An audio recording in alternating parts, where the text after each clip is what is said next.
Hello, and thank you for joining me today. Before we drift slowly into the gentle waves of history's most dreadful disasters, told in the most relaxing and sleep-inducing way possible, please take a moment to subscribe to the channel and hit the like button. It helps keep this calm journey going and brings you more soothing stories to unwind to. Now, settle into your most comfortable chair, soften the lights, and let your mind slowly float as we begin this detailed, unhurried exploration of catastrophes through time. No rush, no excitement, just the quiet, steady narration designed to help you relax and perhaps even doze off. Part 1, Early Disasters, the Slow Collapse of Bronze Age Civilizations, 1200 BCE. In the slow-moving, uneventful landscape of the Eastern Mediterranean during the Late Bronze Age, between approximately 1200 and 1150 BCE, a complex sequence of events began to unfold, at first so gradually, so imperceptibly, that almost no one would have noticed anything was amiss. The Bronze Age collapse, as it would later be called by historians and archaeologists in the 19th and 20th centuries, did not begin with a loud explosion, nor a sudden earthquake, nor a single, discernible attack. It began instead with trade routes becoming slightly less reliable. Ships carrying tin and copper, necessary for the production of bronze, started arriving with fewer goods. In cities such as Ugarit, Byblos, and Mycenae, supplies of luxury items slowly dwindled. Craftsmen noticed shortages. Scribes recorded concerns. But life went on. Over the course of several decades, the economies of the Aegean, the Levant, and Anatolia began to experience subtle but growing strain. Palatial economies that had been so highly centralized and bureaucratically efficient began showing signs of stress. Clay tablets recorded missed deliveries, outstanding debts, and requests for aid that were never answered. By around 1190 BCE, several cities, such as Hattusa, capital of the Hittite Empire, were already in decline. Not because of a single battle, but due to a long series of failures, crop yields that were slightly below average, famines that were mild at first but persistent, internal revolts that simmered quietly before erupting into full disorder. The Sea Peoples, a mysterious confederation of maritime raiders whose origins remain debated to this day, began arriving along the coasts. They did not appear everywhere at once. Instead, they attacked sporadically, sometimes in force, sometimes in scattered raids, as Egypt under Ramesses III repelled them in 1177 BCE at the Battle of the Delta. Other regions were not so fortunate. Ugarit, a prosperous port city on the Syrian coast, received word of impending attacks. A desperate letter, written on a clay tablet and addressed to a neighboring ally, was discovered centuries later in archaeological ruins. The letter described how the enemy ships were already offshore, and the city had not yet mustered a defense. The letter was never delivered. The city was destroyed shortly afterward. Its ruins were slowly buried in layers of ash and rubble, where they remained for over 3,000 years. Meanwhile, in mainland Greece, the Mycenaean palaces began to fall, not in one swift blow, but gradually. Pylos was abandoned. Mycenae itself suffered from fire and collapse. Linear writing disappeared. Record-keeping ceased. Pottery styles changed. Some small villages persisted, but large-scale urban life was diminished. What followed was a centuries-long period now known as the Greek Dark Ages. The fall of these civilizations was not marked by glorious last stands or decisive conquests.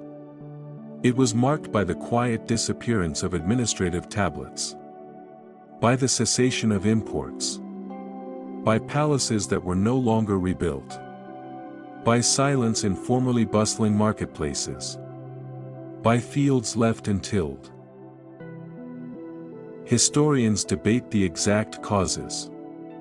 Climate change may have reduced rainfall. Earthquakes may have caused structural damage. Shifting populations and internal rebellions may have disrupted political structures. Most likely, it was a combination of all these factors. But none of them happened overnight. Each stressor accumulated slowly, as kingdoms that had endured for centuries finally succumbed to the relentless, unhurried weight of collapse. By 1100 BCE, the interconnected world of the Late Bronze Age was gone. No great eulogies were written at the time. There were no epic ballads to memorialize the bureaucrats of Ugarit or the scribes of Hattusa.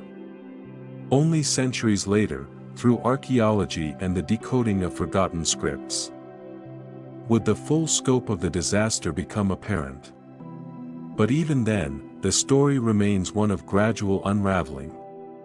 There was no singular moment of catastrophe, only a slow, inevitable dissolution of complexity into simplicity. Of order into quiet, enduring ruin. Part 2, The Eruption of Thera, a slow cataclysm in the Bronze Age Aegean, 1600 BCE, long before the palaces of Mycenae rose to their modest prominence, long before the city-states of classical Greece shaped philosophy and politics, there existed, in the middle of the Aegean Sea, a flourishing island civilization known as Akrotiri. Located on the island now called Santorini, but then known as Thera, Akrotiri was not a capital of empires. It was not a land of warriors. It was a settlement of merchants, artisans, and sailors. Its people built multi-story homes with indoor plumbing, frescoed walls, and wide streets. They traded with the Minoans of Crete, and with other peoples across the Aegean and Eastern Mediterranean. Their art was delicate. Their way of life appeared orderly, peaceful, and comfortably complex, but beneath the surface of the earth, unseen and unknown, pressure was building. Thera was a volcanic island, and sometime in the 17th century BCE, precise dating varies, but most scholars settle around 1600 BCE, a massive eruption began. It did not happen all at once. In the beginning, there were tremors. Small ones. Barely enough to worry about. Then, over a period of days, or perhaps even weeks, the activity intensified. Initial explosions sent ash into the sky. The earth shook. People may have fled. There is no direct evidence of mass casualties in the ruins of Akrotiri. Archaeological layers show a sudden halt in life, but no bodies remain beneath the ash. This suggests that the residents may have evacuated, slowly, perhaps even with time to gather belongings. It is a quiet mystery. One of absence, not drama. Then came the main eruption. It is estimated to have been one of the most powerful volcanic events in recorded human history, with a volcanic explosivity index of 6 or 7. The explosion destroyed the center of the island, creating a caldera. It is believed to have ejected between 30 to 60 cubic kilometers of material into the atmosphere. Ash fell across the eastern Mediterranean. It blanketed fields. It choked the sky. On the island of Crete, roughly 100 kilometers to the south, Minoan ports were likely inundated by tsunamis. The waves, generated by the collapse of the volcano's center into the sea, would have radiated outward. There is no eyewitness account. But sediment layers, archaeological damage, and sudden changes in settlement patterns suggest that the coastal infrastructure of the Minoan civilization suffered significantly, but nothing happened quickly. The ash clouds would have taken hours, perhaps days, to reach farther lands. Crops failed not immediately, but in the next growing season. Atmospheric particles may have dimmed the sun for months. There are Egyptian records from this period mentioning strange clouds and poor harvests, though no direct mention of Thera is made. The effects were wide-ranging, indirect, and cumulative. Akrotiri itself, buried under meters of pumice and ash, lay silent for more than 3 millennia. Its frescoes, once bright with color, sat in total darkness. The shapes of jars, the outlines of staircases, the hollows where furniture once stood, all preserved, but untouched. There was no rebuilding. No return. The Minoans did not vanish overnight. They endured for some time after the eruption. Their decline was gradual. Other pressures, perhaps earthquakes, trade disruptions, or invasion, contributed to their eventual absorption into the Mycenaean world. But the eruption of Thera marked a turning point. It introduced instability. It broke the rhythm of trade. It made survival more difficult. And that, over time, was enough. The disaster of Thera is, then, a story not of immediate annihilation, but of long-term consequence. A massive force unleashed by nature, far from major power centers, yet strong enough to ripple outward, quietly, into the fabric of multiple civilizations, today. Tourists walk through the archaeological site of Akrotiri, viewing plaster casts of ancient homes. They see no bones. They read placards about frescoes. They hear the faint sound of waves against the caldera's cliffs.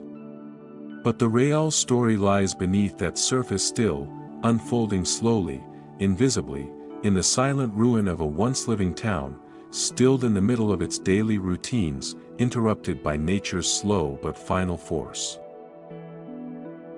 Part 3, The Destruction of Pompeii, the gradual eruption of Mount Vesuvius, 79 CE, in the year 79 of the Common Era, in the Campania region of the Roman Empire, along the fertile coastal plain just south of what is now Naples. The days began much like any other. The sun rose over the Bay of Naples. Merchants opened their stalls. Bakers stoked their ovens.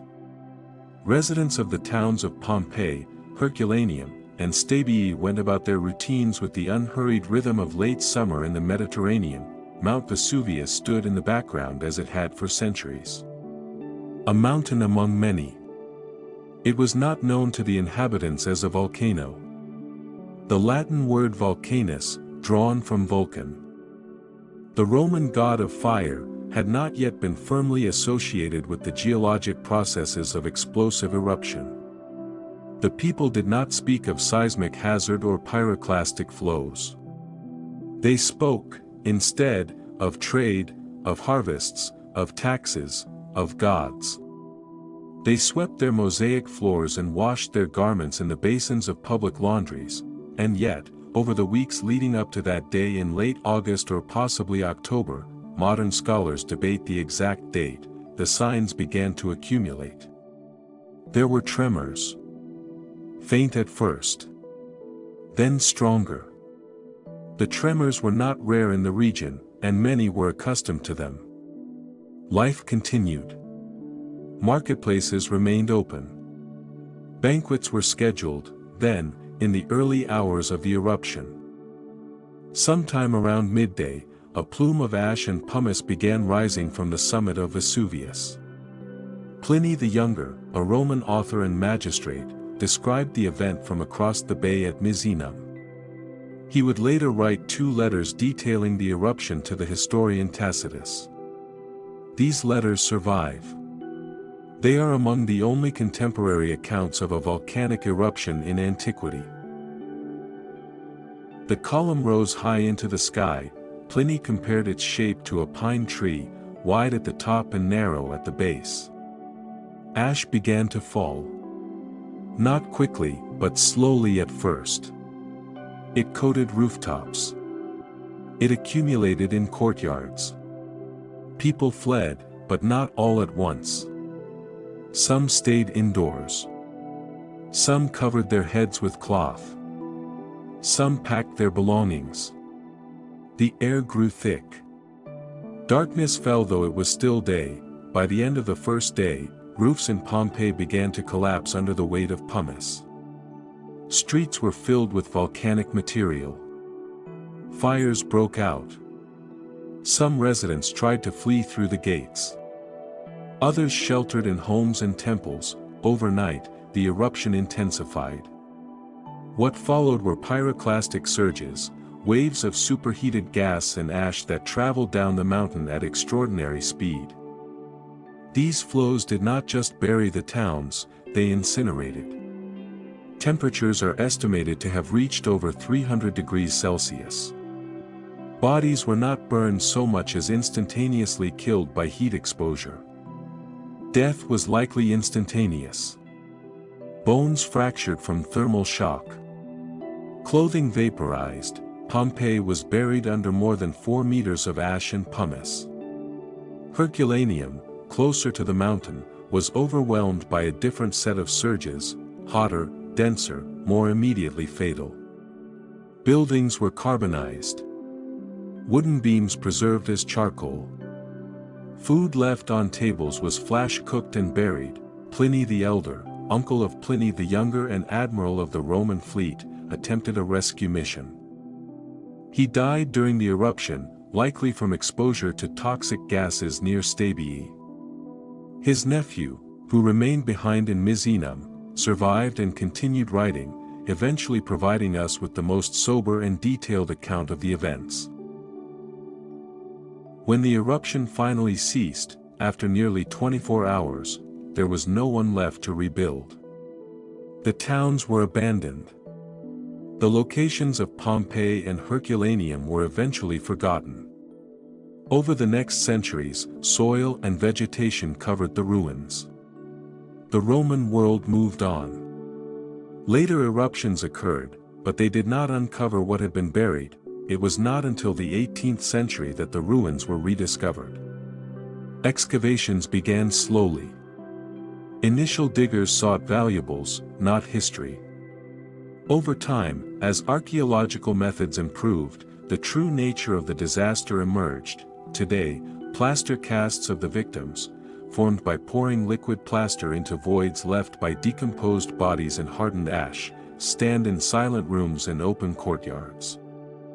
Their final moments captured not by design but by geological accident. Children curled in corners. Adults covering their mouths. Dogs still chained in courtyards, but the destruction of Pompeii was not instantaneous. It unfolded over hours. There was time to act, and many did. Some fled successfully. Others waited too long. Some chose to remain with possessions, or with loved ones. Their stories are not recorded. Only their positions remain. And the ash, layers upon layers of ash, tells the rest of the tale, a disaster not of surprise, but of delay. Of warning signs ignored. Of time passing too slowly for decisive action, and too quickly for second chances. Part 4, The Antonine Plague, a slow and relentless pestilence, 165 to 180 CE. In the mid-2nd century of the Common Era, the Roman Empire stood at the height of its territorial extent. From the cold frontiers of Britannia in the northwest to the fertile valleys of the Nile in the south, and from the Atlantic coast of Hispania to the sands of Mesopotamia, Rome reigned supreme. Roads spanned thousands of miles. Aqueducts supplied cities with water. Forums buzzed with commerce. The Pax Romana, or Roman peace, provided a thin veil of stability across the provinces. But peace was never entirely peaceful. And as the Emperor Lucius Verus returned from campaigns in the east around 165 CE, victorious, though fatigued, he brought with him not only plunder and stories of conquest in Parthia, but something invisible. Something unknowable at the time. Something that would not announce itself with a single blow, but through a long, drawn-out affliction. It began quietly. Soldiers returning from Seleucia and other eastern cities reported illness. At first, it seemed like any number of common ailments, a fever, a chill, a rash. But the symptoms worsened. They spread. Cases multiplied. The sickness did not stay within the military camps. It radiated outward, along roads. into cities, aboard merchant ships. Within a few months, the plague had reached Rome. The symptoms were described by the physician Galen, who happened to be in the city at the time. He later left, possibly to avoid infection. In his writings, Galen noted fever, diarrhea, sore throat, and a pustular rash. Modern scholars believe it may have been smallpox. Others suggest measles. There is no certainty. The name Antonine Plague was given later, associated with the ruling Antonine dynasty, not with any understanding of virology or epidemiology. The mortality rate is unknown. Estimates vary. Some say 5 million perished across the empire. Others suggest more. In Rome, the plague may have claimed 2,000 lives per day at its height. But the numbers are not the story. The slowness is, funeral processions became constant. Laborers grew scarce. Fields went unharvested. Armies, depleted by illness, could not respond to border threats. Recruitment suffered. Morale declined. Governors wrote to Rome for assistance. Relief came too late, or not at all. Inscriptions commemorating the dead multiplied in marble. Family tombs filled. Temples held ceremonies to placate the gods. Priests offered sacrifices. Incense filled the air. But the disease was indifferent to prayer. It moved without regard for status. Senators died. Soldiers died. Slaves died. Children died. The Emperor Lucius Verus himself died in 169 CE, possibly a victim of the same plague he had unwittingly helped introduce. His co-emperor, Marcus Aurelius, ruled on. A philosopher-emperor, he continued to govern, to write, to reflect. In his meditations, he seldom mentions the plague directly. But its presence is felt between the lines, in the emphasis on endurance, on death's inevitability, on the importance of rational acceptance. The plague did not end with a dramatic turning point. It receded, returned, and receded again over the course of 15 years. Some provinces suffered more than others. Rural areas may have been spared for a time. Cities, with their dense populations, bore the worst of it. Economies slowed. Coinage was debased. Troop movements faltered. Revolts stirred on distant borders. When the plague finally waned, around 180 CE, left a weakened empire. Not yet collapsing, but strained. Population loss, reduced productivity, and disrupted trade began to take tolls that were not immediately visible. The empire continued, but it was changed. The gears of administration ground more slowly. Revenues dipped. Confidence wavered, and so, the Antonine Plague stands not as a singular moment of catastrophe, but as a prolonged period of erosion. A gradual unraveling. A quiet, suffocating disaster. No earthquakes split the ground. No fires consumed entire cities. But something just as deadly moved quietly from house to house, body to body, village to village, unseen, unstoppable, and utterly mundane in its slow devastation. Its legacy was not just in tombstones or lost tax records, but in the fragility it exposed. The Roman Empire, though mighty in stone and steel, was never immune to the simple, ancient vulnerability of the human body. Part 5. The Plague of Justinian, the lingering shadow of pestilence, 541 to 549 CE, in the 6th century of the Common Era, the Eastern Roman Empire, commonly referred to as the Byzantine Empire, was ruled by the Emperor Justinian I. From his capital in Constantinople, Justinian sought to restore the grandeur of Rome. He commissioned the construction of the Hagia Sophia. He codified Roman law into the Corpus Juris Civilis. He launched military campaigns to reclaim former western provinces in North Africa, Italy, and southern Spain, but amid these ambitions, an event of slow devastation emerged. One that would unfold not through battle or fire, but through months and years of coughing, fever, and death. This was the plague of Justinian.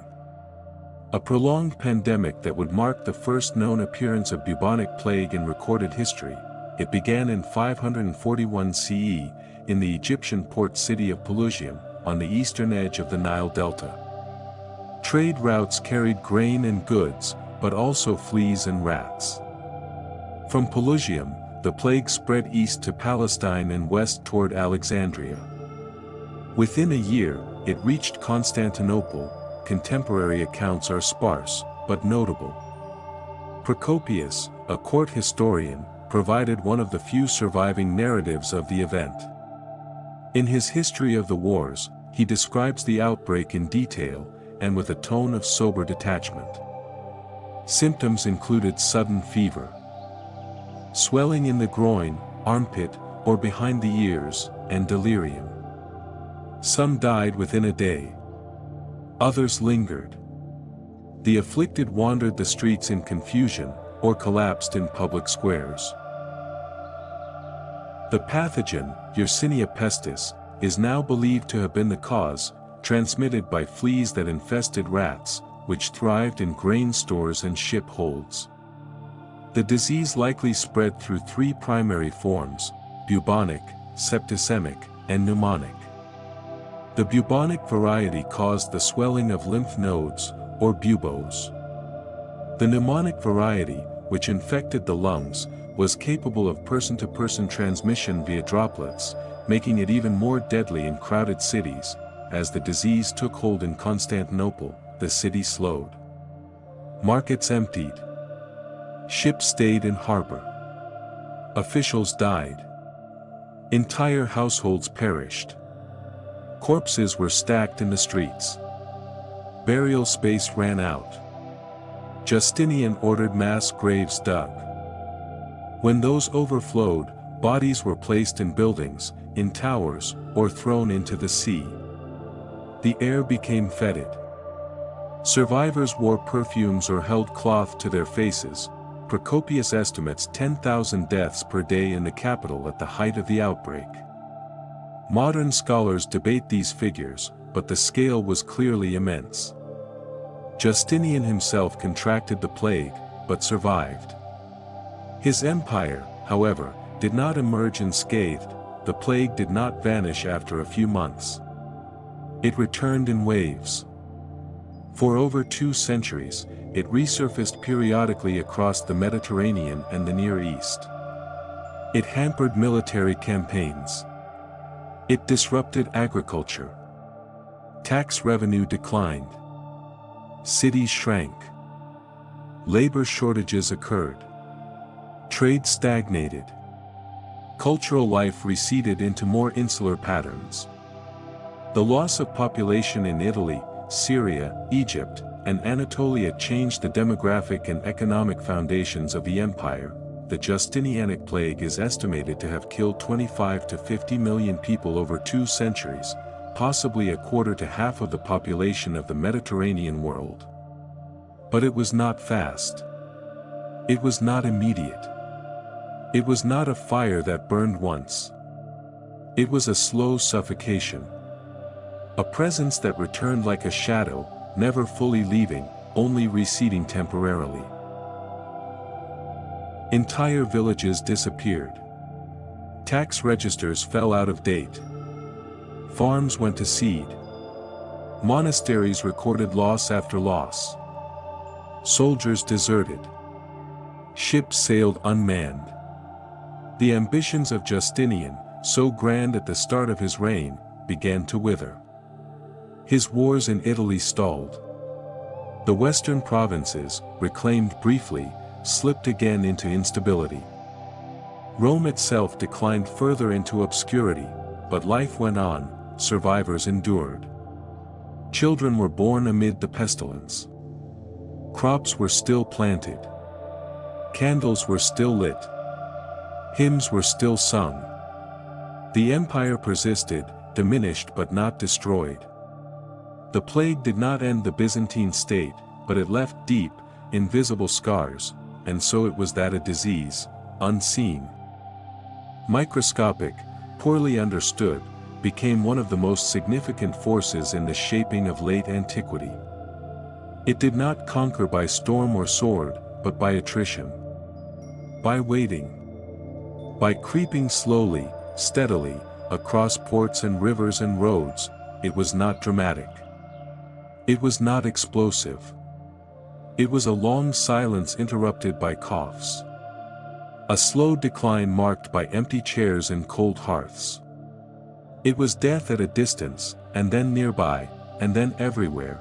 Part 6, The Lushan Rebellion, a slow collapse and prolonged catastrophe, 755 to 763 CE, in the middle of the 8th century, the Tang dynasty ruled much of East Asia. At its peak, it was one of the most powerful empires in the world.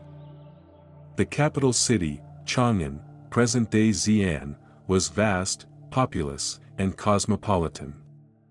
Merchants, monks, scholars, and soldiers passed through its gates, and the Grand Canal linked it to distant provinces. Poetry flourished. Arts were patronized.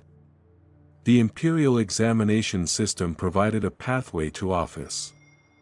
Taxes were collected, fields tilled, and banners of imperial authority fluttered across the landscape. But beneath this surface of structured governance and economic integration lay tensions. The court was bloated. Eunuchs and consorts vied for influence. Military governors, or judushi, had grown increasingly powerful, holding regional armies and administrative autonomy. Among these governors was Lushan, a general of Sogdian and Gokturk origin, who commanded troops in the northeast, near the frontier with the steppe. Lushan enjoyed the favor of Emperor Xuanzong and the imperial court for many years. He was given titles, honors, and oversight of multiple commanderies. Yet by 755 CE, a combination of ambition, perceived slights, and unchecked authority led Lushan to revolt. He declared himself emperor of a new dynasty, the Great Yan, and marched on the Tang capital. The rebellion itself was vast, prolonged, and deeply destructive. But it was not swift. It unfolded over the course of nearly a decade, from 755 to 763. And like many long disasters, it involved not just battles and sieges, but famine, displacement, disease, and administrative disintegration. Chang'an fell in 756. The emperor fled. Imperial forces regrouped in the south. Lushan, now seated in Luoyang, soon fell ill, perhaps blind, obese, and paranoid. In 757, he was assassinated by his own son. But the rebellion continued.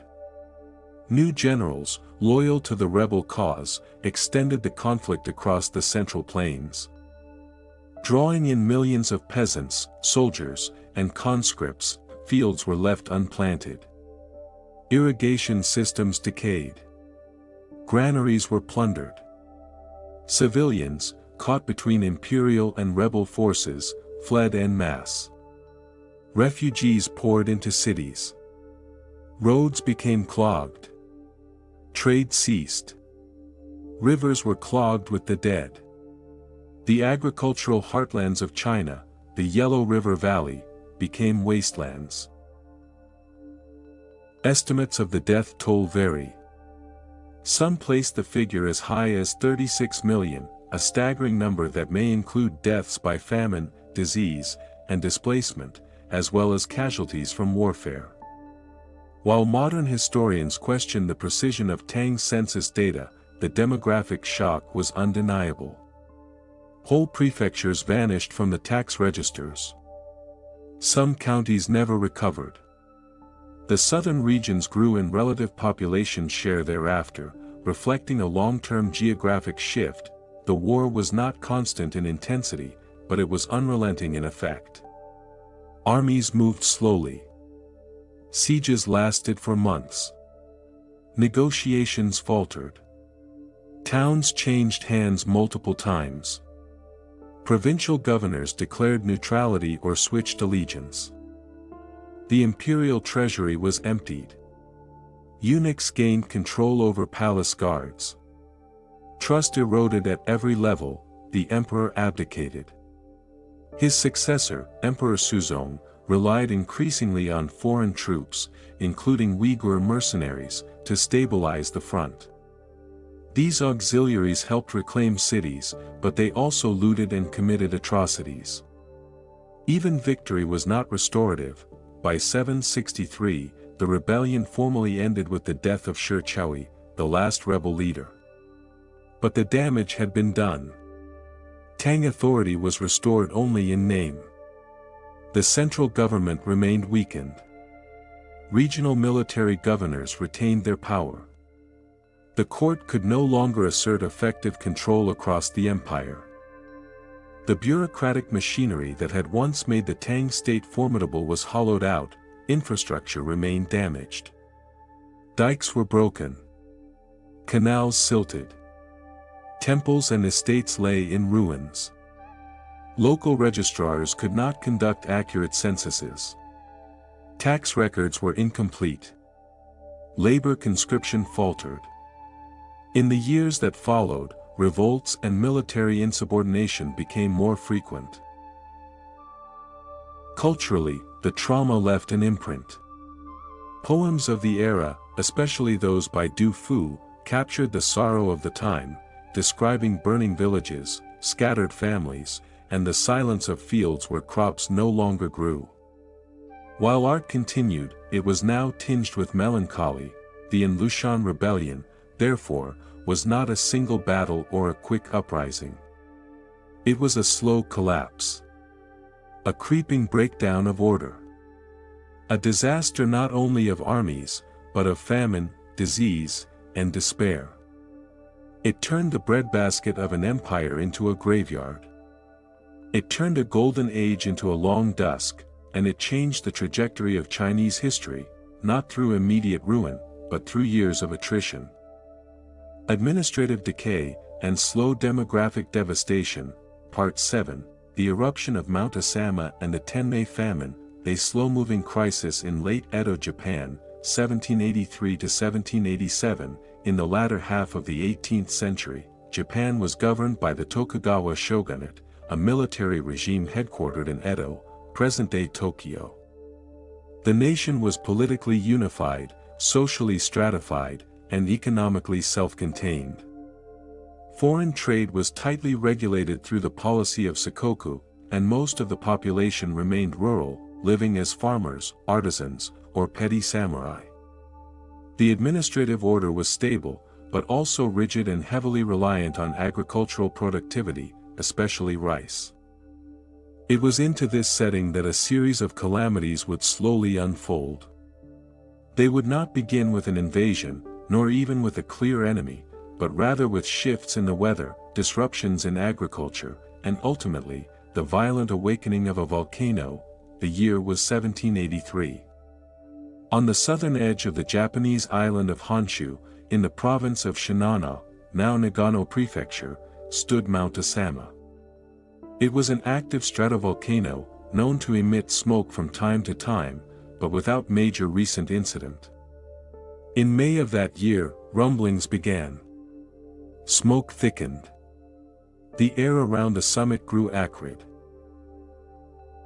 Then, on the 4th day of the 7th month of the 3rd year of the Tenmei era, which corresponds to August 5, 1783, Mount Asama erupted with a force that had not been witnessed in living memory. The eruption was not momentary. It continued for days. Ash fell heavily on surrounding provinces. Rivers were choked with debris. Pyroclastic flows and lahars descended the mountainside, burying villages and farmland in hot mud and volcanic rock. The small post town of Canberra, located at the base of the volcano, was entirely obliterated. Reports stated that over 400 people perished there alone. The land was transformed into a gray, lifeless expanse. Fields that had once yielded barley and millet were now sterile. But the eruption, destructive though it was, proved to be only the beginning. The ash cloud, laden with sulfur dioxide, spread into the upper atmosphere. It contributed to shifts in climatic patterns that would prove disastrous. Summer temperatures dipped. Rainfall became erratic. Harvests failed across the country. In the years that followed, most acutely from 1783 to 1787, famine gripped large portions of Japan. This period would come to be known as the Tenmei no Daikakin, or the Great Tenmei Famine. The causes of the famine were complex, interwoven, and gradual. Climatic anomalies, likely influenced by both the Asama eruption and the earlier, more globally impactful eruption of Iceland's Loki volcano in 1783, created a sequence of poor harvests. Crops failed in the northeast. Rice paddies were inundated or failed to ripen. River flooding destroyed food stores. Early frosts killed seedlings. In a society where rice was not only food but also currency, taxation standard, and economic unit, the implications were far-reaching. Prices rose. Rice became prohibitively expensive. Commoners, unable to afford food, began to starve. Families sold possessions. Some sold themselves into indenture. In the worst cases, parents abandoned children, or children their parents, in the hope that some might survive if others perished. Records from village officials tell of granaries emptied, soup made from straw, and tree bark boiled to extract whatever meager sustenance it might contain. In some regions, people ground up dried leaves, or crushed clay, in futile attempts to stave off hunger. Government relief efforts were inconsistent. While the central shogunate attempted to dispatch rice to affected regions and open emergency storehouses, corruption, inefficiency, and local mismanagement reduced their effectiveness. In some cases, relief was hoarded or misappropriated. In others, delays rendered aid moot. Mortality was high but difficult to quantify with precision. Some estimates suggest several 100,000 deaths across the affected years. The famine hit hardest in the Tohoku region, where agriculture was already marginal. Villages vanished. Fields went untilled. Social order began to fray. In Edo, the capital, public discontent grew. Food riots erupted. Commoners stormed rice dealers. There was resentment against wealthy merchants, whose storehouses remained full even as others starved. The shogunate, alarmed, increased policing and surveillance. Edicts were issued. But the problems were structural, not superficial. Even samurai, traditionally above such deprivation, were affected. With fixed stipends and rice, the value of their income eroded. Some sold their swords. Others engaged in unofficial side businesses, violating class norms. The economic ripple effects of the famine disrupted artisan production, trade, and temple economies. Amid this despair, a moral and philosophical crisis began to brew. Neo-Confucian ideals of harmony, hierarchy, and duty were challenged by the visible failure of the social contract. Scholars and reformers began to critique the governance of the Tokugawa regime. The seeds of later reforms, including the eventual Meiji Restoration, found early nourishment in the intellectual ferment that accompanied these lean years. By 1787, weather patterns began to stabilize. Harvests improved. The worst of the famine abated. But its legacy lingered. Populations in some areas never fully recovered. Regional disparities deepened. Confidence in the shogunate had been subtly, but permanently, eroded.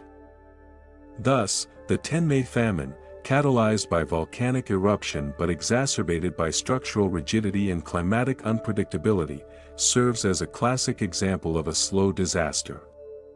It was not immediate. It was not even consistently visible. It crept across the countryside like a mist, silent, gradual, inescapable. A famine that killed by waiting. A disaster measured not in loud catastrophes, but in empty stomachs and quiet graves. Part 8, The Year Without a Summer, a Global Climatic Anomaly and the Slow Crisis of 1816. In the early years of the 19th century, the world was in flux.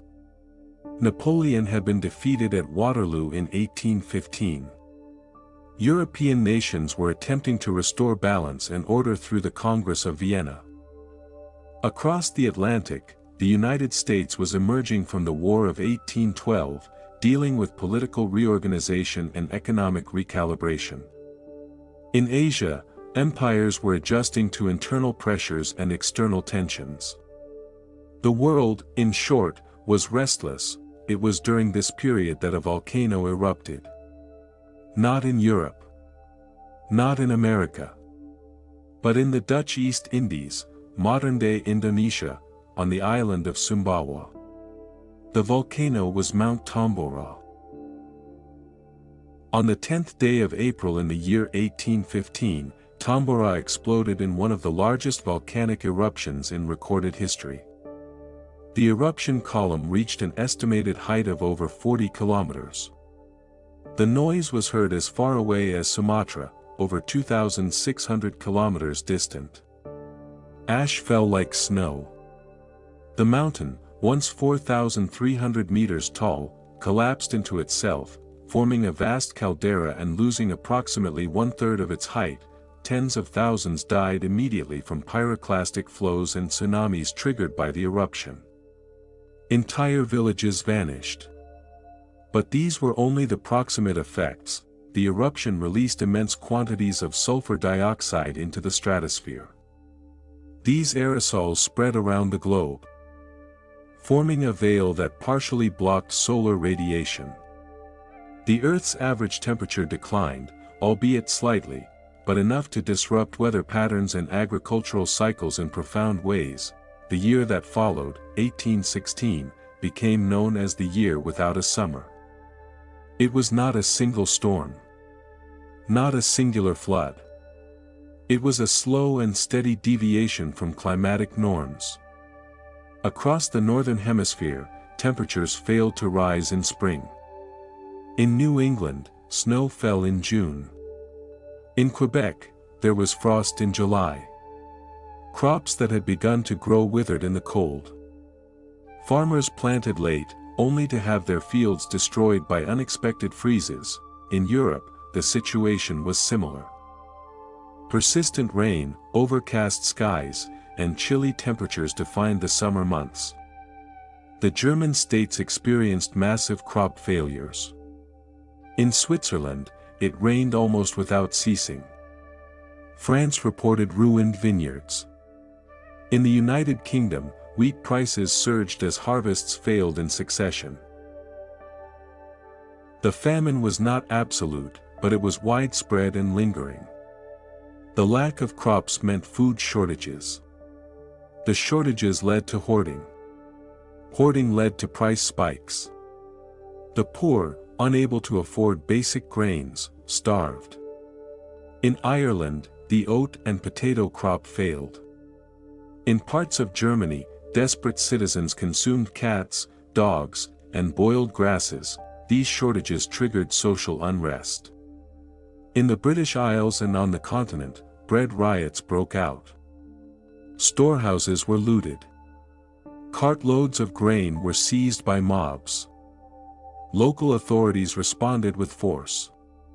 Troops were deployed. Curfews were enacted. In some cities, the starving were imprisoned for theft or vagabondage. Disease followed famine. As it often does. Malnutrition weakened immune systems. Sanitation, already rudimentary, broke down in refugee encampments and overcrowded urban districts. Typhus spread through Ireland and into England. In Switzerland, the damp conditions promoted dysentery and other waterborne diseases. The consequences were also psychological. In a world where agricultural cycles determined everything, labor rhythms, religious festivals, tax assessments, and survival, the breakdown of seasonal patterns created existential dread.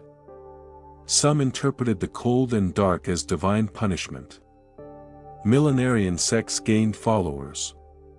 In others, it bred despair. In Geneva, during that cold summer, a group of literary figures, Mary Shelley, Percy Bysshe Shelley, Lord Byron, and John Polidori, gathered at the Villa Diodati. Trapped indoors by the incessant rain, they passed the time with ghost stories. From this eerie retreat would emerge Frankenstein and the vampire, fictional children of a real atmospheric catastrophe. In North America, the effects were similarly harsh. Frosts in June and snow in July devastated crops in New England. Vermont lost much of its agricultural output. Many families abandoned their farms and migrated westward, seeking more hospitable climates in Ohio and beyond. This westward movement had long-term demographic implications for the United States, accelerating the development of interior states. Though Tambora's eruption had occurred in 1815, the effects lingered well beyond 1816. Subsequent harvests were also weak. Soil fertility declined due to overuse and erosion. Rural populations remained malnourished for years. Governments responded with mixed results. Relief granaries were sometimes opened. In other cases, taxes remained high. Bureaucracies proved slow, documentation burdensome, scientific understanding of the connection between volcanoes and climate was rudimentary. The idea that a single eruption in the tropics could lower temperatures in Europe and North America was not yet fully accepted. Instead, the abnormal weather was blamed on sunspots, divine will, or even political conspiracies. Only in the 20th century, with the development of climate science and volcanic studies, would the full scale of Tambora's climatic effects be appreciated. Ice core data, tree rings, and sediment analysis all confirmed a significant global cooling event corresponding to the eruption. By the 1820s, weather patterns normalized. But the intervening years had reshaped economies, migration patterns, and public consciousness. The trauma of the famine years lingered in popular memory. In Germany, the hardship was later remembered as the Great Hunger. In Switzerland, some families passed down stories of eating boiled leather and nettles. In summary, the year without a summer was not a disaster of explosion or flood alone. It was a slow-moving, wide-reaching atmospheric anomaly. It moved silently, invisibly. Not with flames or tides, but with cold air and clouded skies. A disaster that dimmed the sun, delayed the spring, and disrupted the fragile balance upon which early 19th century societies so heavily relied. Part 9, The Great Irish Famine, a prolonged collapse of crop, policy, and hope, 1845 to 1852. In the mid-19th century, Ireland remained part of the United Kingdom of Great Britain and Ireland, having been formally incorporated into the Union by the Act of Union in 1801. The Irish population, although largely rural and Catholic, was governed from Westminster by a Protestant British Parliament that often misunderstood, mismanaged, or simply disregarded the conditions on the island. Ireland's economy was fundamentally agrarian. Approximately two-thirds of the population depended on agriculture for their livelihood. A vast number of tenant farmers occupied small plots of land, frequently subdivided through generations of inheritance and population pressure. These plots were often only large enough to sustain a family on one crop, the humble potato. The variety grown, Solanum tuberosum, particularly the lumper, was not only calorically dense but capable of yielding sufficient food even in poor soil. For millions, it became not a supplement but a staple. Many ate little else. Thus, when the potato crop began to fail in 1845, the implications were catastrophic. The cause was a disease, Phytophthora infestans, a water mold that infects the leaves, stems, and tubers of the potato plant. It first appeared in the southeast of Ireland in September 1845. The leaves blackened. The crop rotted. An estimated 1/3 to 1/2 of the potato harvest that year was lost. The following year, in 1846, nearly the entire crop failed. But this was not an event measured in days or even months. It would persist for 7 years. Year after year, the blight returned. And year after year, the population, so heavily reliant on the single crop, fell deeper into crisis. The famine was not merely agricultural. It was a failure of systems, economic, political, and social. Land tenure laws provided little security. Most tenants paid rent to absentee landlords, often English, who employed middlemen to collect dues. Failure to pay rent resulted in eviction. Thousands were forced from their homes, their belongings tossed into ditches, their roofs dismantled to prevent return. With no shelter and no food, many perished, despite widespread hunger. Ireland remained an exporter of food throughout the famine. Grain, butter, and livestock were shipped abroad, mostly to England, under armed guard. The logic was commercial. These goods were owned by landlords, and private property was sacrosanct. Meanwhile, those starving had no money with which to buy. British governmental response was halting, uneven, and ideologically constrained. Early in the crisis, Prime Minister Sir Robert Peel authorized the purchase of Indian corn, or maize, from the United States. It arrived in bulk but was difficult to mill and unfamiliar to the Irish palate. Nicknamed Peel's brimstone, it caused digestive problems and provided minimal relief. In 1846, Peel was replaced by Lord John Russell, whose administration adhered to strict laissez-faire economic principles. Under this doctrine, government intervention in markets was considered harmful and unnatural. Relief was to be temporary, minimal, and should not interfere with trade. Public works schemes were initiated, employing hundreds of thousands to build roads, walls, and other projects in exchange for minimal wages. These projects were often disorganized and poorly managed. Men worked long hours in rain and wind for meager pay, often without tools, only to die of exhaustion and exposure. In 1847, the so-called Soup Kitchen Act was passed. Government and charitable organizations distributed rations of thin soup to the destitute. For a few months, this system alleviated the worst suffering. But by the end of the year, it was dismantled, and a harsher system introduced, the workhouse. The workhouse was a last resort. Conditions were grim by design. Families were separated. Food was sparse. Disease spread rapidly in the crowded dormitories. Entry required surrendering all possessions. Yet with few options remaining, many flooded in. The system became overwhelmed. Emigration became a widespread, desperate response. Hundreds of thousands fled Ireland, crossing the Atlantic in overcrowded ships. These vessels, later dubbed coffin ships, were poorly ventilated and lacked sanitation. Disease, particularly typhus and dysentery, killed many before they reached North America. Those who survived arrived impoverished and traumatized.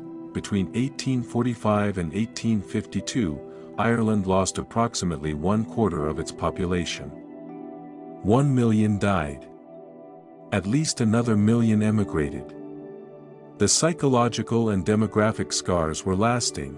Social structures were irrevocably altered. Entire villages disappeared. The Irish language declined. Landholdings were consolidated. The population, once dense in the west and rural areas, began to shift toward urban centers or foreign shores. The Catholic Church gained influence as clergy organized relief and provided burial rites. Anti-British sentiment deepened, laying foundations for future nationalist movements. It is important to emphasize the slow, grinding nature of the disaster. The famine did not explode. It eroded. Each failed harvest was followed by a winter of doubt. Each spring brought hope, quickly dashed. Relief was always too little, too late. Newspapers published lists of the dead. Parish records overflowed. There was no single day of reckoning, only an unending series of days filled with hunger, disease, and loss. British discourse at the time included dark theories of providence, overpopulation, and moral failure. Some viewed the famine as an unfortunate but necessary correction. Others, particularly in Ireland, saw it as a cruel result of colonial neglect, if not outright genocide. Modern historians remain divided on terminology, but the consensus recognizes the famine as a failure of governance, not simply nature. Food was present in Ireland. Distribution was the issue. Decisions, grounded in ideology and prejudice, permitted mass death. In retrospect, the famine stands as one of the most devastating peacetime tragedies in European history. Not because it happened quickly, or because it was unseen, but because it happened slowly, in plain view, and for so long. Part 10, The Third Cholera Pandemic, The Protracted Peril of Contaminated Water, 1846 to 1860. The Third Cholera Pandemic began not with a single dramatic eruption of disease, but with a gradual reappearance of cases in familiar areas. It was not new. Cholera had already made itself known to the world in earlier decades. The first pandemic, emerging from the Ganges Delta in 1817, had traversed the trade routes and rivers of Asia. The second, from 1829 to 1837, had swept through Europe and reached as far as North America. But it was the third pandemic, beginning in 1846, that would be the most widespread, the deadliest. And in many ways, the most thoroughly observed. The disease had a clear profile by this time. Its onset was abrupt. A person might feel well in the morning, only to be stricken with violent diarrhea and vomiting by midday. Within hours, dehydration set in. The skin grew blue and sunken. The pulse weakened. The body, shriveled by fluid loss, entered shock. Death could follow in less than a day. But the reasons for its spread remained, to most, obscure. Medical theories were divided. The dominant framework was the miasmatic theory, the belief that cholera was spread by bad air emanating from decomposing organic matter. This notion guided public policy, especially in cities. Streets were cleaned not to reduce contagion in a modern microbial sense, but to eliminate the stench thought to carry disease. Ventilation, rather than sanitation, was prioritized. Clean air was pursued. Dirty water remained largely unexamined. The pandemic began in India, as before, in 1846. It spread slowly, persistently. The Grand Trunk Road and other colonial infrastructure helped carry it outward from the Ganges Basin. British troops, merchant vessels, and pilgrims contributed to its reach. By 1847, it had reached Persia. Russian forces, stationed in the Caucasus, recorded rising fatalities. In 1848, it entered Mesopotamia and the Arabian Peninsula, killing thousands of Hajj pilgrims bound for Mecca. The disease moved with humans, along rivers, trade caravans, and shipping lanes. Europe was next. By 1848, cholera reached Moscow. The Russian Empire, vast and underdeveloped in many regions, struggled to implement coherent public health measures. Villages were struck with little warning. Burial rates rose sharply. In St. Petersburg, mortality spiked. Quarantine stations were established, though inconsistently managed, in 1849. Cholera crossed into Western Europe. It hit Paris, then London. Britain had experienced cholera before, in 1831 and 1832, but the 1849 outbreak was more intense. Deaths climbed into the tens of thousands. The River Thames, flowing sluggishly through London, was both a water source and a sewer. Human waste, industrial effluent, and refuse flowed into it without restraint. Many citizens, including the poor of Southwark and Lambeth, drank from the same contaminated source. The Board of Health issued bulletins. Local physicians disagreed on treatment. Bloodletting, calomel, opium tinctures, mustard poultices, and even hot irons were used. Few treatments were effective. Containment was near impossible, but amid this slow disaster, a quiet revolution in medical thinking was underway. A physician named John Snow, skeptical of miasma theory, began collecting data. He mapped cholera cases in London's Soho district. He noted that the clustering of cases corresponded to a specific public water pump on Broad Street. When the handle of the pump was removed, the outbreak declined. Though his findings were not immediately embraced, Snow had laid the groundwork for the germ theory of disease and modern epidemiology. Yet the pandemic continued. In 1850, it returned to India. In 1851, the first International Sanitary Conference convened in Paris, an early attempt at cross-border health policy. The goal was to harmonize quarantine protocols and information sharing. Agreement was limited. Countries remained protective of trade, unwilling to enforce strict quarantine measures that might damage commerce. In the United States, cholera arrived via immigrants and sailors. In 1849, it devastated St. Louis, Missouri. Then it moved along the Mississippi River to New Orleans, spreading via steamboats. Rural communities, lacking infrastructure, were hit hard. In Cincinnati, 5,000 died. In Chicago, sanitation systems were almost non-existent. Outbreaks spread into Canada and Mexico. In 1854, a new outbreak hit London again. This time, Snow's methods were better received. His report, on the mode of communication of cholera, included maps, tables, and logical argumentation. Yet the dominant public health approach continued to be miasmatic. It was not until later in the century that germ theory would be broadly accepted. Meanwhile, in India, the pandemic never truly ended. Cholera remained endemic in the Ganges basin. British colonial officials implemented some sanitation improvements, but efforts were sporadic and constrained by economic considerations.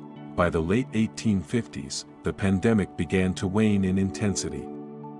Its disappearance was not due to a medical breakthrough, but the natural ebbing of a pathogen whose reservoirs and vectors were poorly understood. The population, weakened by years of exposure, had partially adapted. Public works, though limited, began to marginally improve water quality in urban centers. In total, millions died. The exact number remains uncertain. Records were inconsistent. Rural deaths were often unreported. Urban death tolls were suppressed to prevent panic or protect reputations.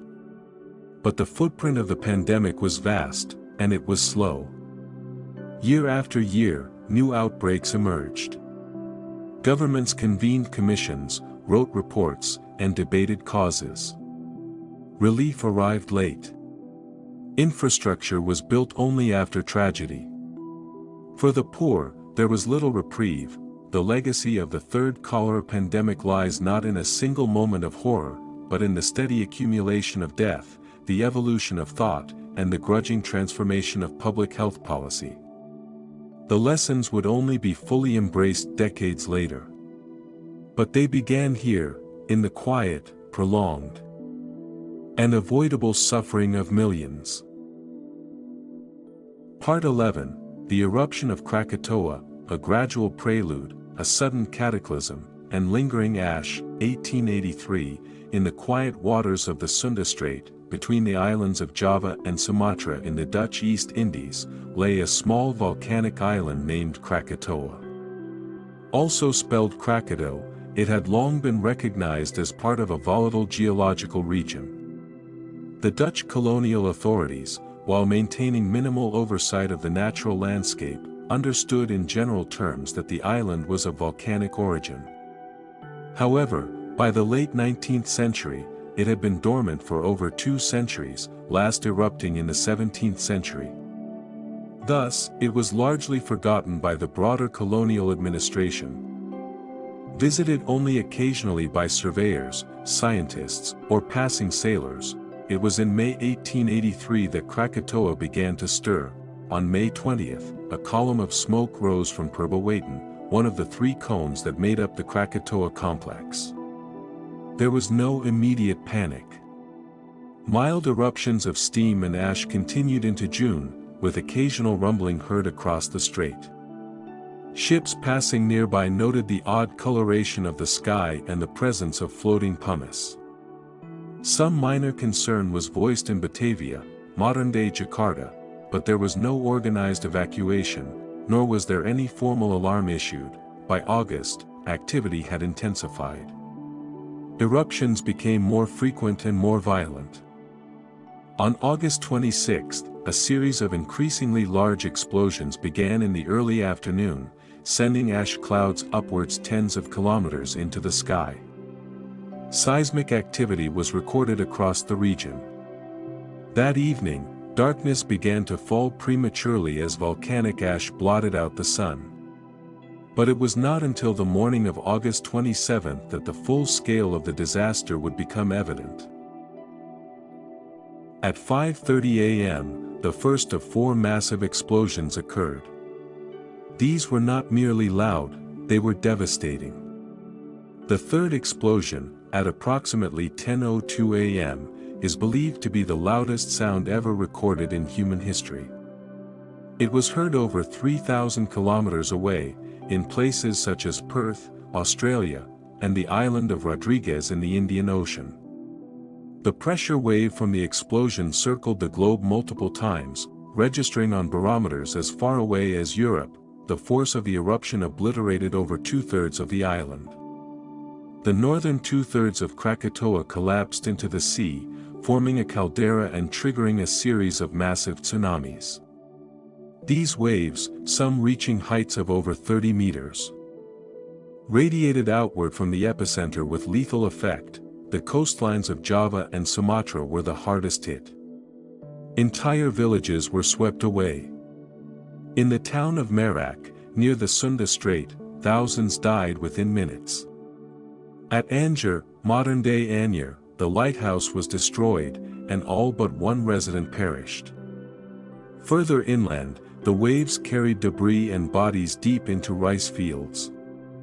Survivors described the sound of the water as a roaring wall, indistinguishable from the explosion itself. Official death tolls vary, with contemporary estimates placing the number at approximately 36,000. Modern historians believe the true number may have been higher, due to poor record-keeping and uncounted indigenous populations. Some died in the immediate blast. Others were taken by the tsunamis. Still more perished in the following weeks from injuries, disease, and starvation. Ash from the eruption reached an altitude of 80 kilometers and dispersed across the globe. In the days and weeks that followed, ships reported unusual sunsets, deep red skies, and halos around the moon. These atmospheric effects, observed as far away as London and New York, lasted for years. The global temperature is estimated to have dropped by approximately 1.2 degrees Celsius in the year following the eruption. Harvests failed in some regions. Weather patterns shifted, volcanic winter had arrived, but the event's significance extended beyond the geological and meteorological. The eruption of Krakatoa marked a turning point in scientific observation and public perception of natural disasters. It was one of the first global events to be reported almost in real time. Telegraph lines carried news of the eruption to newspapers around the world. Eyewitness accounts, such as those from Dutch colonial officials, naval officers, and missionaries, were compiled and published within months. In Europe, interest was both scientific and sensational. The Royal Society in London launched an inquiry. Meteorologists, seismologists, and naturalists gathered data. Books were written. Theories proliferated. Some saw the eruption as divine punishment. Others treated it as evidence of a fragile planet. The survivors in the Dutch East Indies, however, experienced a slower aftermath. The tsunamis had destroyed homes, farmland, and infrastructure. Disease spread rapidly among displaced populations.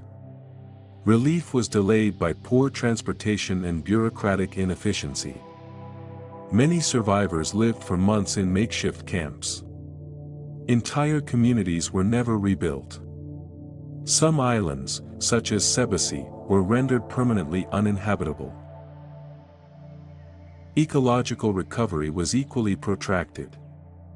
For years, the remnants of Krakatoa remained barren.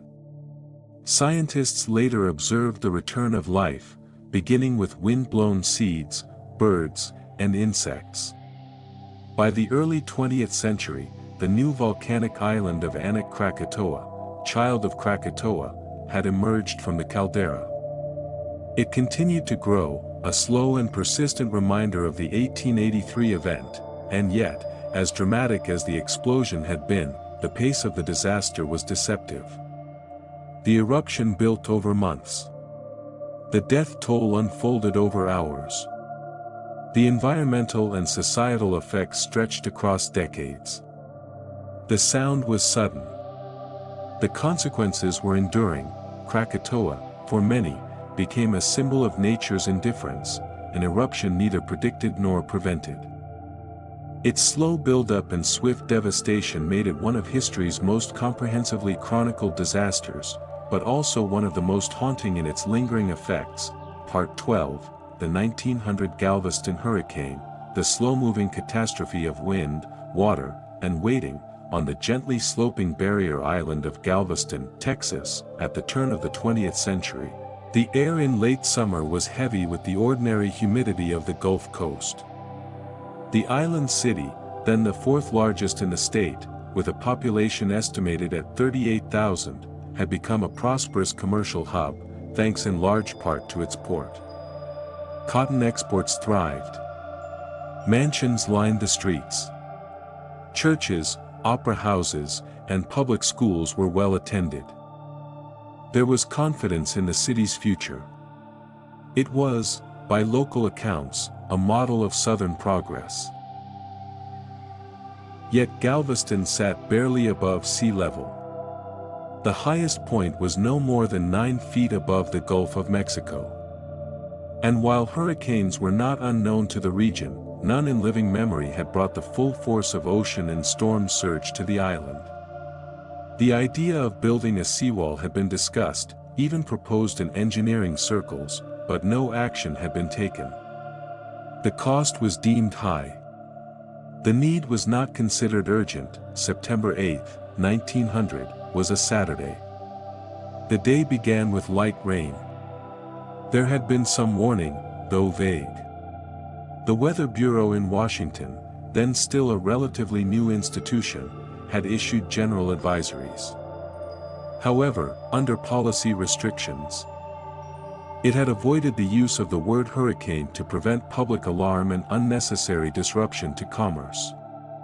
Observers on the island, including Isaac Klein, chief meteorologist for the local office, noted falling barometric pressure, high tides, and persistent swells.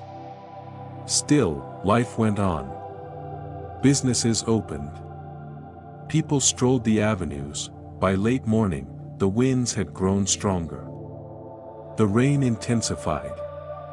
Streets began to flood, as the flat terrain failed to drain even modest accumulations of water. By early afternoon, it became clear that this was not an ordinary storm. Winds now approached hurricane force, estimated at over 100 miles per hour. Telegraph lines fell. Communication ceased. The island was effectively cut off. As evening approached, the water began to rise rapidly. The storm's surge, pushed inland by the hurricane's counterclockwise winds, lifted the sea over the island's southern edge. Wooden homes, many built on pilings, were lifted from their foundations. Structures floated, collided, and splintered. Entire blocks vanished in the span of an hour. Debris became a weapon, battering what few buildings remained intact. The wind reached its peak intensity between 8 o'clock and 9:30 p.m. It is now estimated that gusts exceeded 135 miles per hour, possibly as high as 145. But no accurate measurements were recorded, instruments were destroyed. Rain pounded continuously. Darkness fell. Survivors later described an unending roar, punctuated by crashing wood, screaming neighbors, and the sudden silences that came when structures collapsed and voices ceased. The highest storm surge is now believed to have reached 15 feet. This submerged virtually the entire island. The only structures to survive were those built of brick or stone, and even these were compromised. Among them was the Ursuline convent, which took in dozens of refugees. Other survivors clung to floating debris, were swept inland, or waited out the storm in attics and upper floors, hoping walls and roofs would hold. By morning, the storm had moved inland, leaving behind stillness, wreckage, and silence. The sun rose over a landscape of desolation. Streets were gone. Landmarks obliterated. Over 3,600 buildings had been destroyed. The air was thick with salt, moisture, and the beginnings of rot. Recovery began slowly. With telegraph lines down, the outside world remained unaware of the disaster for over a day. Trains could not reach the island. Relief supplies and personnel had to wait for clearance through damaged railways and washed-out bridges. Eventually, word reached Houston, then Dallas, then Washington. Estimates of the dead varied. Initial counts were conservative. As the debris was cleared, more bodies were discovered, under floors, in trees, buried in sand. Many had been washed into the Gulf. The official death toll eventually reached over 6,000. Some modern estimates place it closer to 8,000, making it the deadliest natural disaster in U.S. history. The disposal of bodies presented a grim logistical challenge. Initially, they were buried at sea. But the current returned them to shore. The task then shifted to mass cremations. Fires were lit, and crews worked for days under the hot September sun, burning the remains. The smell permeated the island. Rebuilding efforts began within weeks. Aid arrived slowly, first from the state, then from the federal government, and eventually from charitable organizations. Disease, particularly typhoid and dysentery, spread among the survivors. Clean water and shelter were in short supply. Tents were erected. Food was rationed. The psychological toll was heavy. Survivors described months of mourning, confusion, and monotony. The work of reconstruction, while relentless, was often overshadowed by the scale of loss. Churches reopened slowly. Schools resumed irregularly. The once vibrant social life of the city faded into somber routine, but Galveston did rebuild. A massive seawall, proposed years earlier, was finally constructed, beginning in 1902. It stretched for over 3 miles and stood 17 feet tall. Engineers raised entire buildings, by as much as 5 feet, using hydraulic jacks and a system of filled dirt and sand. The city, quite literally, elevated itself. It was one of the largest civil engineering projects of its time. Despite this effort, Galveston never fully recovered its former prominence. Houston, with its inland location and newly dredged ship channel, began to eclipse Galveston as the state's commercial center. The hurricane had altered not just a city, but the economic trajectory of a region. The Galveston hurricane of 1900, then, was not only a catastrophe of wind and water. It was also a study in slow devastation. The warning came late. The destruction was rapid. But the suffering, rebuilding, and consequences stretched over years. It was not a single moment, but a series of losses, physical, emotional, institutional, that unfolded in silence, in debris, and in long lines of the displaced waiting for food, for shelter, and for a return that would never quite come. Part 13, the 1906 San Francisco earthquake, a sudden tremor, then days of fire and dust. In the quiet early morning hours of April 18, 1906, the city of San Francisco remained largely asleep. The hour was 5:12 a.m. And the skies above the bay were still wrapped in darkness. Horses stood idly in stables. Gas lamps flickered along empty avenues. Few people were awake. A handful of night watchmen, milkmen, and bakers moved about in dim-lit silence. Then, without warning, the earth shook. The initial foreshock was brief. A faint rattling. Windows clinked in their frames. Dogs stirred. Moments later, the main shock began. It lasted for an estimated 45 to 60 seconds, but to those who experienced it, time expanded. Streets split open. Buildings swayed, then collapsed. The shaking was violent, later measured at a moment magnitude of 7.9. The epicenter lay just offshore, near the San Andreas Fault, which ruptured for over 296 miles from northwest of San Juan Bautista to Cape Mendocino. In places, the ground shifted laterally by as much as 20 feet, stone facades crumbled. Brick chimneys toppled. Wooden homes collapsed in on themselves. The shockwave reverberated through the city, toppling thousands of structures. The suddenness of it all caught most residents still in their beds. In many cases, they awoke only as ceilings came down on top of them. In the first few hours, it was not the destruction but the silence that followed which was most unnerving. Fires began soon after, quietly at first, small flames kindled by overturned stoves, broken gas mains, and dislodged lanterns. But they grew rapidly, and within hours, they would become the most destructive force of the catastrophe. By midday, fires raged across multiple neighborhoods. The earthquake had severed water mains throughout the city, rendering firefighting efforts largely futile. Fire crews operated with hand pumps and bucket lines. Dynamite was used in desperate attempts to create fire breaks. This only added to the destruction, leveling entire blocks to no avail. The fire burned for 3 days.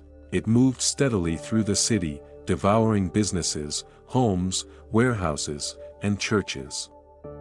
The financial district was gutted. Chinatown was reduced to ashes.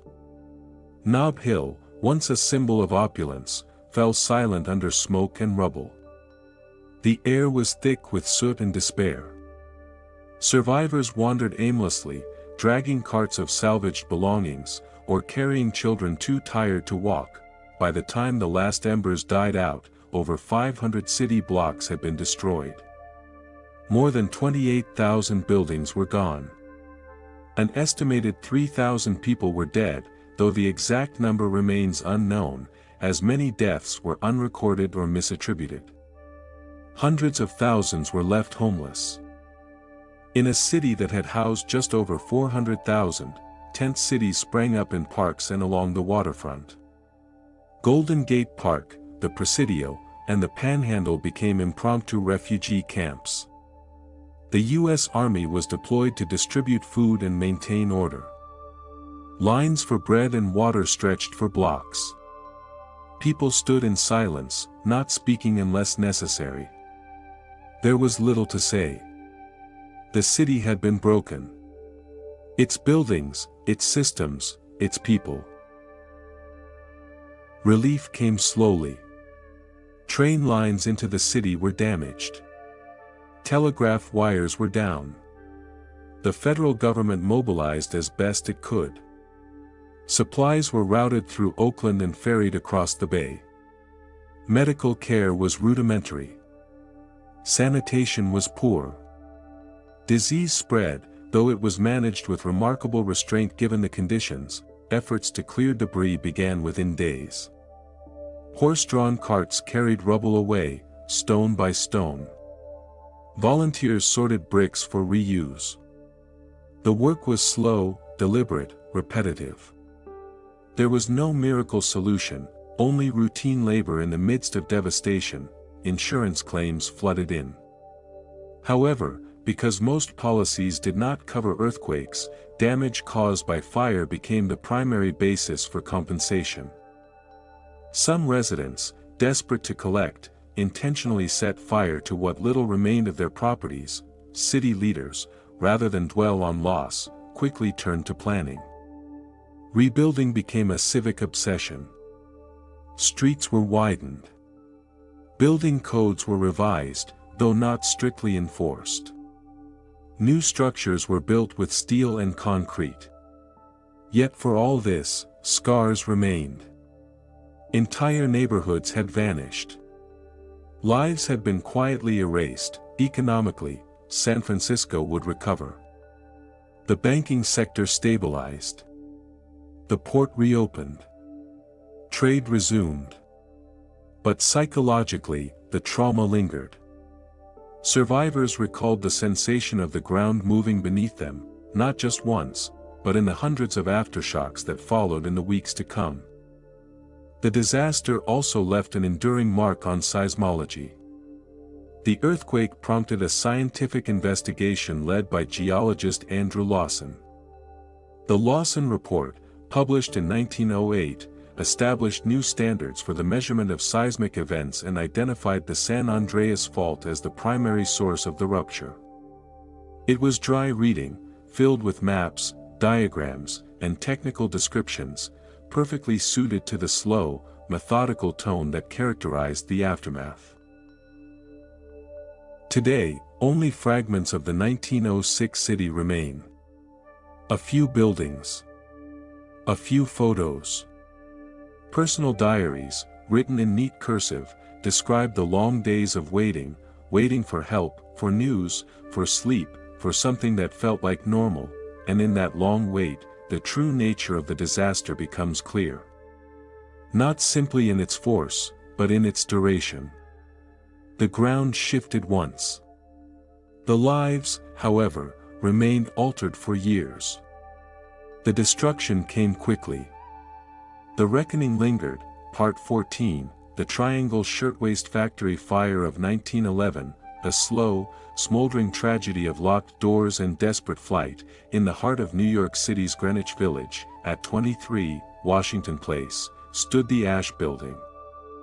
A modest 10-story edifice constructed from brick and steel. It was the home of the Triangle Shirtwaist Factory, a place of long hours, tight spaces, and endless sewing machines. The factory employed mostly young immigrant women, many from Italy and Eastern Europe, who worked under grueling conditions for minimal pay. The morning of March 25, 1911, was like any other in the factory's cramped rooms. Hundreds of women bent over their sewing machines, the rhythmic clatter filling the air, punctuated by the occasional command of foremen. The windows were often kept shut to keep out the cold, and ventilation was poor. Flammable fabric scraps littered the floors and tables. Fire drills were non-existent. Exits were sometimes locked to prevent theft and unauthorized breaks, a fact known to many but overlooked by management. At approximately 4:40 p.m., a small fire ignited on the 8th floor, though the exact cause was never definitively established. Some suspected a discarded cigarette or a spark from machinery. The flames began modestly but found ample fuel in the piles of cotton, fabric, and paper patterns scattered about. The fire spread quickly, creeping along beams and walls, fed by the dry materials and poor ventilation. Panic set in as smoke began to fill the factory. Women scrambled for the exits, but their options were limited. The main stairwell was narrow and soon congested. The elevators, run by 2 operators, made frantic trips up and down, ferrying a few at a time. The fire escape outside the building, a metal lattice of narrow stairs and platforms, was poorly maintained. In some places, it buckled under the weight of panicked workers, adding to the horror. Some doors on the upper floors were locked from the outside, a common practice intended to deter theft or unauthorized leaving of the work floor. Trapped inside, many women found themselves with no escape route but to the windows, below. Crowds gathered in the streets, hearing screams and seeing figures trapped above. Desperate to escape, some women jumped from windows 7 to 9 stories high. The drops were fatal or caused grievous injuries. Others clung to the fire escapes or the sides of the building. Firefighters arrived quickly, but their ladders reached only as high as the 6th floor. The fire spread too fast for effective containment. Water hoses struggled against the flames. Rescue nets were held by volunteers, but many who jumped missed or were too weak to survive the impact. Within 18 minutes, the fire was largely contained, but the damage was done. 146 people died, mostly young women. The tragedy shocked the nation, leading to widespread mourning and calls for reform. Yet, the disaster was also slow in its unfolding consequences. Investigations revealed lax enforcement of fire safety codes, corruption among inspectors, and the dangerous working conditions that made such a catastrophe inevitable. Labor unions gained new momentum. New laws were passed over the subsequent years, requiring fire drills, unlocked exits, sprinkler systems, and better working environments. The survivors and families of victims endured years of legal battles and public hearings. Memorial services were held, often marked by speeches full of somber statistics and dry recounting of events. Newspapers published lengthy, detailed reports on factory inspections and reform proposals, inviting citizens to absorb the bureaucratic minutiae of industrial safety regulations. The legacy of the Triangle Shirtwaist Factory fire thus lives not only in the tragedy of the moment but in the slow, painstaking march of legislative change, social awareness, and the push for workers' rights. It remains a somber reminder that sometimes the worst disasters unfold not only in sudden flames but in long years of oversight. Neglect and Incremental Reform, Part 15, The Great Depression of the 1930s, a slowly deepening economic abyss. The Great Depression was not a sudden catastrophe with visible flames or crashing buildings. Instead, it was a prolonged economic crisis that crept across the globe, affecting millions with a slow, grinding inevitability that deepened year by year. It began, in a manner that seemed almost inconsequential to many, on October 24, 1929, Black Thursday, when stock prices on the New York Stock Exchange started to decline. Over the next several days, panic selling ensued, culminating in the Black Tuesday crash on October 29. The value of stocks plummeted, wiping out billions of dollars in paper wealth. Yet the true extent of the crisis was not immediately understood by most. Many hoped it was a temporary setback, but what followed was a slow unspooling of financial calamity. Banks, unable to recoup loans, began to fail. From 1930 to 1933, over 9,000 banks collapsed in the United States alone. People lost savings. Businesses closed. Factories reduced production or shuttered entirely. Unemployment rose steadily, climbing from about 3% in 1929 to a staggering 25% by 1933. This economic hardship was not confined to America. Countries around the world felt the tremors, each in their own way. Germany, already suffering under reparations from the First World War, plunged into hyperinflation and despair. Britain and France saw trade collapse, affecting industries and the livelihoods of millions.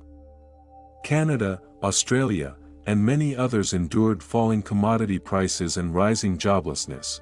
Communities faced slow, grinding deprivation. Breadlines formed outside soup kitchens.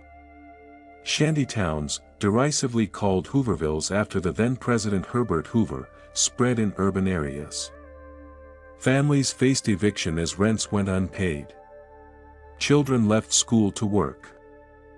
Farmers, hit by falling prices and drought conditions in the American Midwest's Dust Bowl, abandoned their lands in search of work elsewhere. Throughout this period, governments grappled with responses. The United States under Hoover favored voluntary cooperation and limited intervention, which many criticized as insufficient. In 1933, Franklin D. Roosevelt's administration introduced the New Deal, a series of programs aiming to provide relief, recovery, and reform. These measures included public works projects, banking reforms, and social security systems. Though progress was slow and uneven, each year, the crisis lingered, with occasional minor improvements followed by setbacks. The Depression did not end overnight but gradually waned as global economies mobilized for the Second World War. It was a slow, grinding disaster not characterized by single dramatic moments, but by a persistent and pervasive decline in economic security and human welfare. In the end, the Great Depression remains a study in the cumulative effects of financial panic, policy decisions, environmental factors, and international interdependence. Its legacy is written in countless dry government reports, statistical tables, and long, detailed accounts of unemployment figures and industrial output, ideal material for a somnolent recounting that stretches endlessly, much like the hardship itself. Part 16, The Chernobyl Nuclear Disaster of 1986, A Slow Unfolding of Invisible Danger, on April 26, 1986. At exactly 1:23 a.m., reactor number 4 at the Chernobyl nuclear power plant near the city of Pripyat, in the then Soviet Union, was undergoing a safety test. The test was meant to simulate a power outage to ensure the reactor's cooling systems would function adequately. However, a series of operator errors, combined with inherent design flaws in the RBMK reactor, led to a catastrophic chain reaction. Initially, the reactor's power output plummeted, then surged uncontrollably. Within seconds, a massive steam explosion tore through the reactor core, exposing it to the atmosphere. A second explosion followed, spreading a deadly cloud of radioactive material high into the sky. In the immediate aftermath, the reactor building was destroyed, and a fire began burning graphite moderator blocks. The fire raged for days, releasing further radioactive particles into the environment. Yet, much of the unfolding disaster was invisible to the naked eye. Radiation, odorless and colorless, seeped into the air, soil, and water.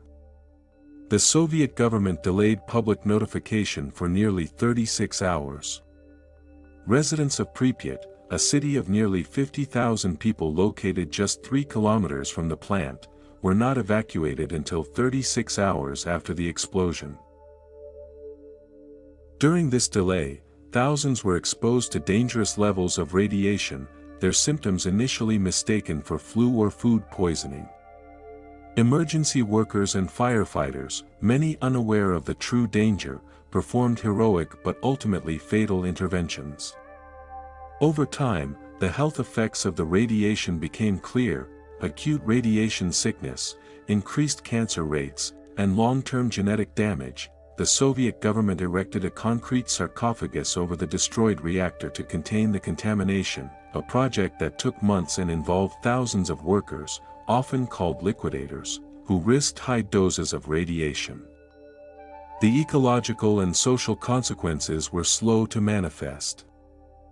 A vast exclusion zone of 30 kilometers was established, leading to permanent displacement of tens of thousands. Agricultural lands were rendered unusable. Contamination spread across Europe, detected in rain and food products as far away as Scandinavia. Decades of study and monitoring followed, involving international cooperation and reports thick with scientific jargon, dosimetry charts, and epidemiological tables. The psychological impact on affected populations was significant, but not as immediately visible as the flames and ruins of other disasters. The Chernobyl disaster remains one of the most studied and painstakingly documented events in modern history, its slow-moving consequences unfolding in increments measured over years and decades. Part 17, The 2004 Indian Ocean Tsunami, A Quiet Beginning, a Gradual Roar. In the early morning hours of December 26, 2004, beneath the ocean floor off the west coast of northern Sumatra, a colossal seismic event occurred. At approximately 7:58 a.m. local time, a megathrust earthquake struck with a magnitude estimated at 9.1 to 9.3, making it one of the largest earthquakes ever recorded. The rupture extended along approximately 1,300 kilometers of the Sunda megathrust fault. The sudden displacement of the ocean floor displaced an enormous volume of water, setting off a series of tsunami waves. Unlike the dramatic shaking felt in earthquakes nearer to land, the initial disturbance was imperceptible to many coastal inhabitants. Minutes passed, quietly. The waves traveled outward in all directions across the Indian Ocean at speeds up to 800 km per hour in deep water. These waves were initially only a few centimeters in height, unnoticed by ships and distant shorelines. However, as these waves approached shallow coastal areas, their speed decreased, and wave heights increased dramatically, a phenomenon known as shoaling. This caused waves to grow from mere centimeters to several meters high. In parts of Indonesia, Thailand, Sri Lanka, India, the Maldives, and even as far as the east coast of Africa, the tsunami waves arrived between 15 minutes and several hours after the initial quake. The first wave struck with devastating force, flooding low-lying areas, sweeping away homes, boats, and people. Some locations experienced multiple waves, with intervals of 10 to 30 minutes, each wave carrying further destruction. Communications infrastructure was damaged or destroyed in many affected regions, complicating rescue efforts. The sheer scale of the disaster, across multiple countries and thousands of kilometers of coastline, meant coordination was slow and difficult. Casualty estimates vary. But it is believed that over 230,000 people lost their lives, and millions were displaced. The physical damage was staggering: entire villages obliterated, coastal ecosystems severely impacted, and local economies decimated. International aid efforts mobilized over subsequent days and weeks. Relief supplies, medical teams, and financial assistance poured in from around the world. Reconstruction and rehabilitation efforts took years, involving careful planning to rebuild infrastructure and resettle displaced populations. This disaster was slow not only in the time it took for the waves to reach various shores but in its aftermath. As communities struggled to recover from the silent, creeping wave of destruction, detailed scientific investigations followed, examining seismic data, wave propagation models, and coastal impact reports, all filled with technical jargon and methodical precision that contributed to a measured understanding of the event. Part 18, the COVID-19 pandemic beginning in late 2019, a gradual global malaise. In the final days of 2019, health officials in Wuhan, China, noticed a cluster of pneumonia cases of unknown cause. Over the ensuing weeks, a novel coronavirus, later named SARS-CoV-2, was identified as the culprit. This microscopic pathogen, invisible to the naked eye, began its slow and steady spread, first within Wuhan, then outward to other parts of China, and gradually across the globe. The pandemic unfolded not in sudden bursts but in waves of increasing infection, social disruption, and economic paralysis. Transmission occurred silently, with asymptomatic carriers unknowingly passing the virus to others. Public health responses varied from country to country, sometimes swift, sometimes delayed, involving measures such as lockdowns, social distancing, mask mandates, and testing campaigns. As the virus spread, healthcare systems in many countries became overwhelmed, hospitals filling with patients experiencing symptoms ranging from mild respiratory discomfort to severe pneumonia and multi-organ failure. The death toll climbed steadily, crossing milestones that were announced with solemn monotony in daily briefings.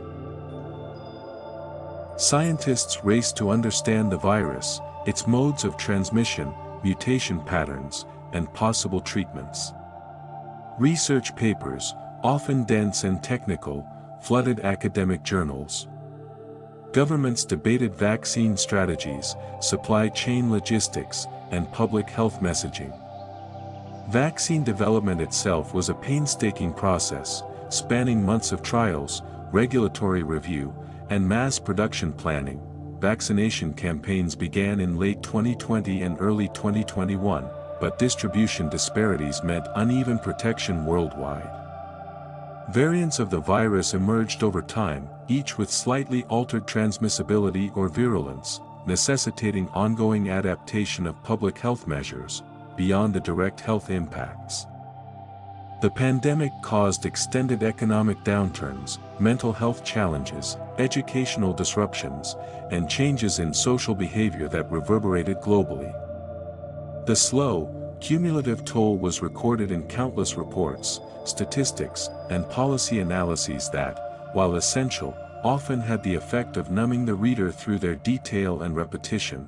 By 2025, the pandemic, while largely controlled in many regions, still lingered as a global concern, a testament to how a microscopic virus can cause a disaster that unfolds over years rather than moments.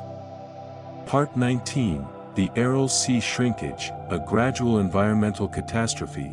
The Aral Sea, once the fourth largest inland lake in the world, lay between Kazakhstan and Uzbekistan in Central Asia.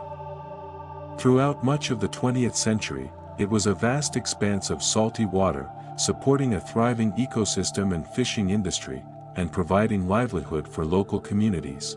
However, beginning in the 1960s, a series of water diversion projects undertaken by the Soviet government began to reroute the Amu Darya and Syr Darya rivers, the primary sources feeding the Aral Sea, in order to irrigate cotton fields and other agriculture in the region.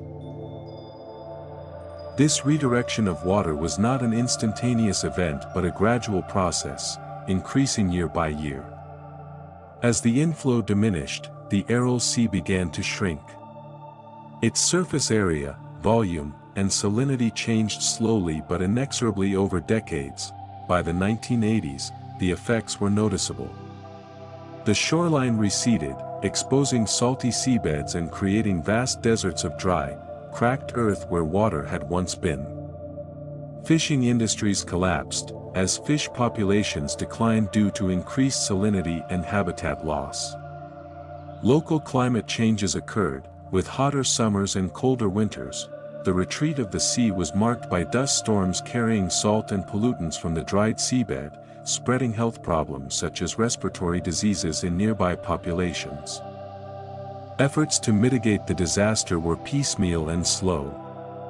Small dams and projects attempted to preserve parts of the sea or improve water management, but the overall trend of shrinkage persisted for decades. Scientific studies documented the changes in painstaking detail, measuring water levels, salinity, and ecological impacts in reports dense with graphs, tables, and technical language that could easily lull any reader into a deep and prolonged state of drowsiness. Today, parts of the Aral Sea remain a cautionary tale of environmental mismanagement, a slowly unfolding disaster not marked by sudden catastrophe, but by decades of incremental degradation. Part 20, the Fukushima Daiichi nuclear disaster of 2011, a gradual release of radiological hazard. On March 11, 2011, a magnitude 9.0 earthquake struck off the coast of northeastern Japan, triggering a powerful tsunami. This natural disaster swiftly became the trigger for one of the most complex nuclear accidents in recent history, unfolding slowly over days and weeks. The Fukushima Daiichi nuclear power plant, located along Japan's Pacific coast, was designed with multiple safety systems intended to withstand earthquakes and tsunamis. Yet, the scale of this event overwhelmed these defenses. The tsunami waves, reaching heights of up to 15 meters, inundated the plant's protective seawalls and flooded critical backup generators responsible for cooling the reactors. Without cooling, the nuclear fuel rods in 3 reactors began to overheat, leading to partial meltdowns.